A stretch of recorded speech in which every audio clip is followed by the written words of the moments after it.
Now, I gave you an album to listen to, and the album is Osibisa. It's the self-titled debut from 1971. What did you think about it?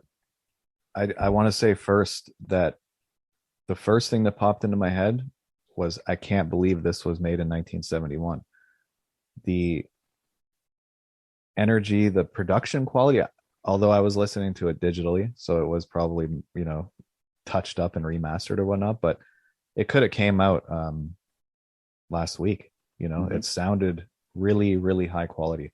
I went in totally blind and then kind of looked into the band a bit afterwards. I just wanted to listen to it and get the feel for it.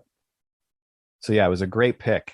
I really loved how it went from the African djembe sounds right off the get-go and then switched into like a more classic, almost Pink Floyd kind of vibe. Mm-hmm.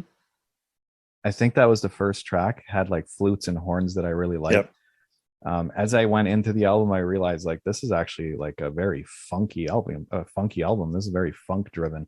There was a lot of organs that I noticed and a huge variety of percussive instruments, which I was really enjoying. It kind of reminded me of a band off Surkeus called Rain City, just a little bit, but that high energy sort of funk driven rock in parts.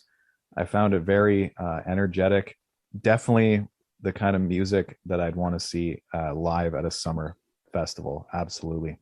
I noticed some Latin elements in there as well. This is before I looked up where the band is actually from. And a lot of world flavors. Could not believe it was from 1971. If I had to pick favorite tracks, I would have said track 6 called Phallus C, Yes. which had really, really cool reggae funk vibes.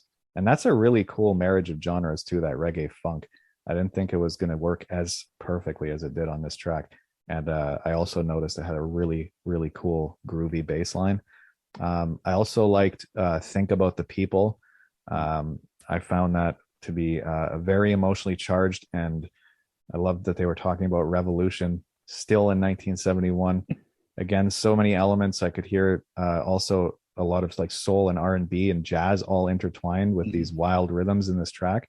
So then when I looked up the band, I realized that they're a Ghanaian English Afro rock band founded in London, 1969, by 4 expatriate West African and 3 Caribbean musicians.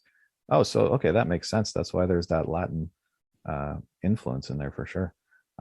Yeah, no, honestly, John, great pick. I love the album. Definitely going to throw that on when I need like a feel good album for sure.